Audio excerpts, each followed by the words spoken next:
नमस्कार दोस्तों, कलम से इतिहास लिखने का वक्त था, लेकिन नेपाल के नौजवानों ने कलम की जगह अपने सीने पर गोलियां खाकर इतिहास लिख दिया। ये कोई साधारण विरोध नहीं, बल्कि खून से लिखा गया जन आंदोलन है।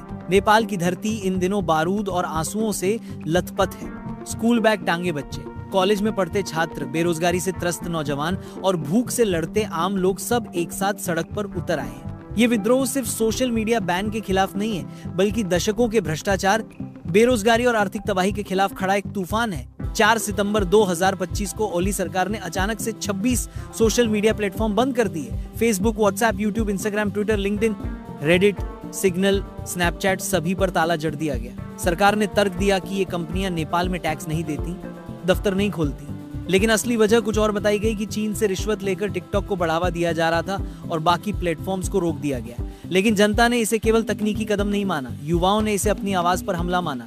सोशल मीडिया उनके लिए मनोरंजन नहीं, बल्कि सवाल पूछने और भ्रष्टाचार उजागर करने का मंच था। और जब यही छीना गया तो गुस्सा ज्वालामुखी बन गया। शुरुआत शांतिपूर्ण थी। छात्र किताब और पोस्टर लेकर निकले थे। बैनर पर लिखा था, करप्शन बंद करो, हमारी आवाज मत दबाओ।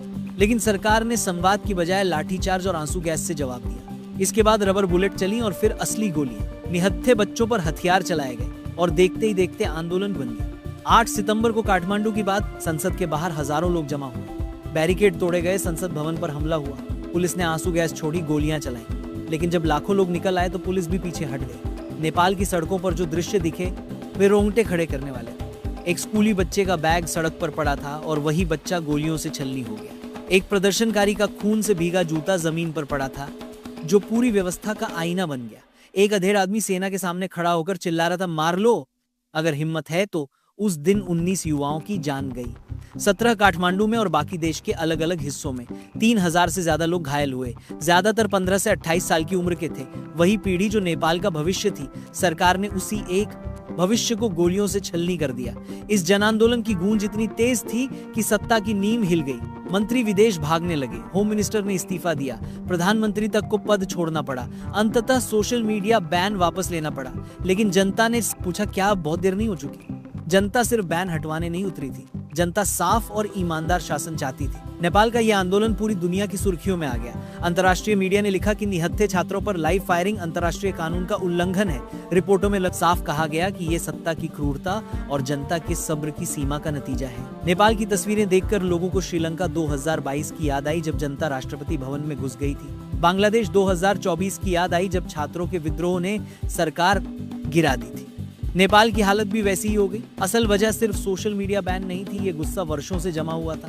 भ्रष्टाचार ने नेपाल को खोखला कर दिया था। सरकार ने सोचा कि सोशल मीडिया बंद करने से विरोध शांत हो जाएगा, लेकिन हुआ उल्टा। इससे नौजवान और ज्यादा आग बबूला हो गए। छोटे व्यापारी जो ऑनलाइन दुकानें चला रहे थे, उनकी रोजी रोटी छिन गई। नेपाल की अर्थव्यवस्था जो टूरिज्म और रेमिटेंस पर टिकी थी, उसे झटका लगा। पर्यटक भागने लगे, बिजनेस ठप होने लगे, अरबों का नुकसान हुआ।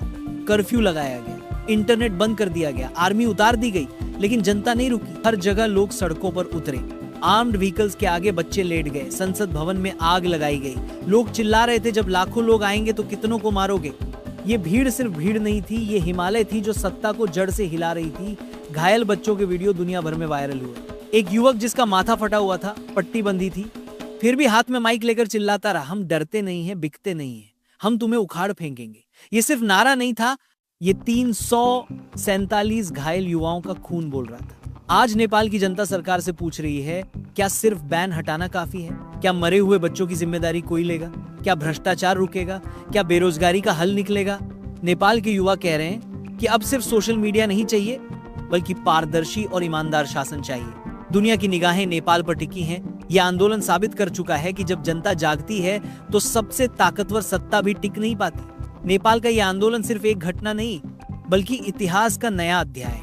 ये बताता है कि जिस ओर जवानी चलती है, उसी ओर जमाना चलता है। और नेपाल की जवानी ने यह अध्याय अपने खून से लिखा है। अब सवाल यह है कि नेपाल स्थिरता की ओर जाएगा या फिर एक और क्रांति की ओर। लेकिन एक बात तय है, नेपाल की नई पीढ़ी अब खामोश नहीं बैठेगी। यह आंदोलन सिर्फ सोशल मीडिया बैन का विरोध नहीं, बल्कि भ्रष्टाचार, अन्याय और लोकतंत्र की हत्या के खिलाफ उठी जन क्रांति है। आज काठमांडू की गलियां, पोखरा की सड़कें, बुटवल के चौराहे और नेपाल का हर कोना ये गवाही दे रहा है कि नौजवान जाग चुका है, सत्ता गिर चुकी है। अब नया भविष्य लिखने की जिम्मेदारी उन्हीं नौजवानों की है। तो दोस्तों, आप नेपाल के इस खूनी हालात पर क्या कहेंगे? कमेंट करके प्रतिक्रिया जरूर दे। जय हिंद, जय भारत।